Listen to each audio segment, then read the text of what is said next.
Hello everybody and welcome back to SilverBear Books, and today I'm going to be doing my July wrap-up. It's a little bit late, sorry about that, but I'm going to run through all of the books that I read in July. It was a bit of a quiet reading month for me. I think there's only 4 books plus a series of manga, but I'm going to go through them anyway and let you know what I thought of each one. Most of these are going to get dedicated book reviews at some point, so please take into account that there will be longer and more in-depth reads coming. But let's go through it. So first of all, I read I'm Glad My Mum Died by Jeanette McCurdy. And it was one of the more fascinating autobiographies that I've read in my life. She tells it in this really episodic style that allows her to tell individual snapshots of her life in tiny little vignettes. And then she stitches them together to create what I consider a really powerful emotional narrative. Now, on the one hand, that allows her to formulate this emotion really, really effectively. The limitation on that somewhat is that some of the stories then are cut shorter than I would like, or she's maybe not able to go into as much detail as she might have gone into if she'd followed a more traditional style. But on the other hand, it means that none of those vignettes wear out their welcome.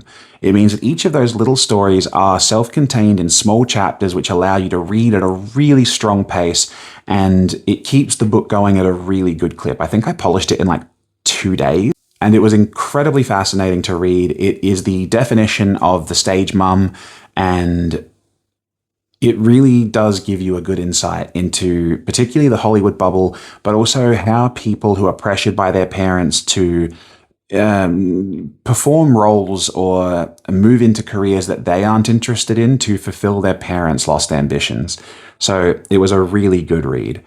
After that, I read the 3rd book in the Dungeon Crawler Carl series, the Dungeon Anarchist Cookbook, and it was a big yes from me, a slight step down from books 1 and 2 in my opinion, purely because of the setting, which I didn't quite enjoy as much as the first 2, but overarchingly it was still a phenomenal read. All the character development that I'd come to expect from the first 2 books continued in this.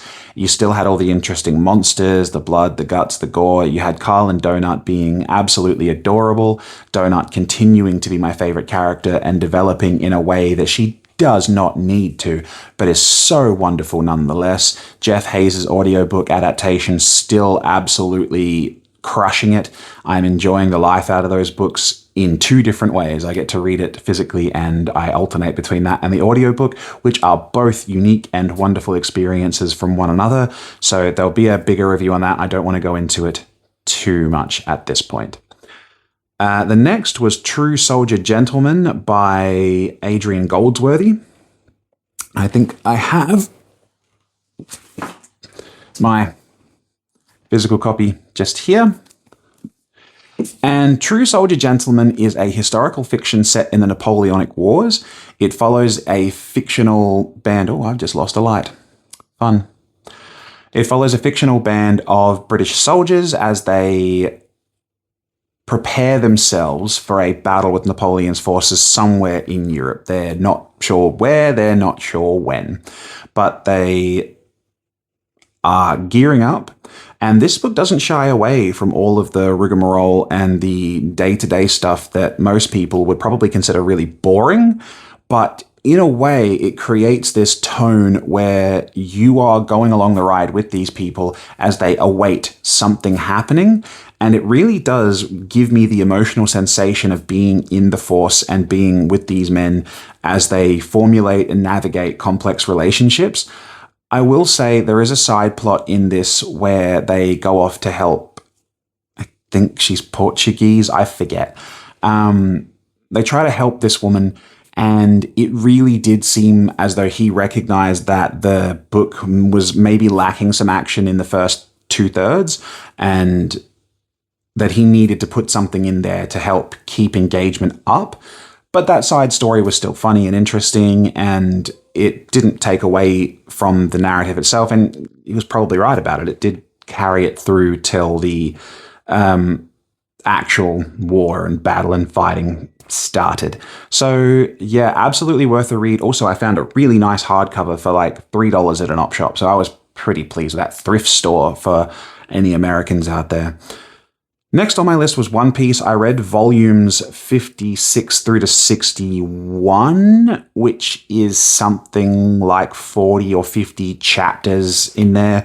It followed the battle at the Marine base, Luffy's attempt to rescue Ace from the execution, and then through past the climax of that conflict through till the sort of New Dawn era. It pretty much led me all the way up to the time skip, which for those of you that don't know is something like chapter 595 or something. There is a 2-year time skip, and that is about where I am now. I've been following One Piece for the last couple of years, trying to get myself up to the end of it by the time the actual show wraps up. And these chapters were some of the most emotionally affecting that I have read of the whole series. I've always been a fan. These characters are so happy-go-lucky and colorful and wonderful and all those lovely things. But there's a certain point where our happy-go-lucky Luffy is put in a situation where he is just broken. He is, for the first time that we've seen in this series, he loses a little bit of that hope that he had. And I didn't realize how much that was going to impact me, how much that was going to break me. So that was an incredibly effective chapter. And this whole section, as much as it felt like a side quest, had that emotional kick that I'd probably been lacking from maybe apart from Nami's arc really early on. So, and finally, I received Echo of Atlantis as an arc book from Book Sirens, and I was very excited because it's my first arc. It's marketed as a YA book, but I would sort of push it back a little bit into the sort of teen. It feels a lot more like the middle Percy Jackson books than it does, say, The Hunger Games. But that may come with time. It's a little bit difficult. But it's a fantasy book that follows the descendants of Atlantis, the Lost City, and they each have special powers that they can use as part of their Atlantean heritage.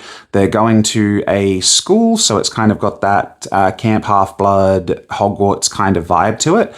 And while the book itself was not what I was hunting for, it has some issues with its prose and its dialogue. He does action quite well, but there were a few issues with elements of the book that made it not the greatest read for me. But it's also a world, I think, that has a lot of potential to it. The author is a sort of buff for lost cultures and civilizations and things like that, and that shines through.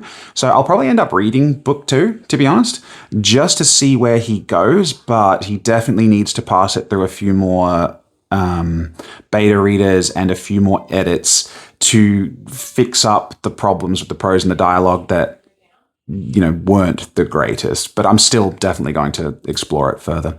So that's my July wrap-up. Not a huge reading month for me, but this part of the year always becomes a bit of a challenge with end of term and marking, and sort of the seniors start coming into their final assessments now. So it always becomes a bit of a slow down reading time for me, but still a good month. I think I had 2 5-stars, a 3-star, a 2.5-star, and the One Piece volumes were all 5-star reads. It was a really good stretch of the manga there. So certainly I had a good time. I'm hoping to read a little bit more. I started reading Robin Hobb's Royal Assassin was the second one. And that so far has been really good. So we'll get some updates on that soon. And we'll certainly get full reviews for each of the books that I described today as well. But that is my July wrap up. Thank you very much.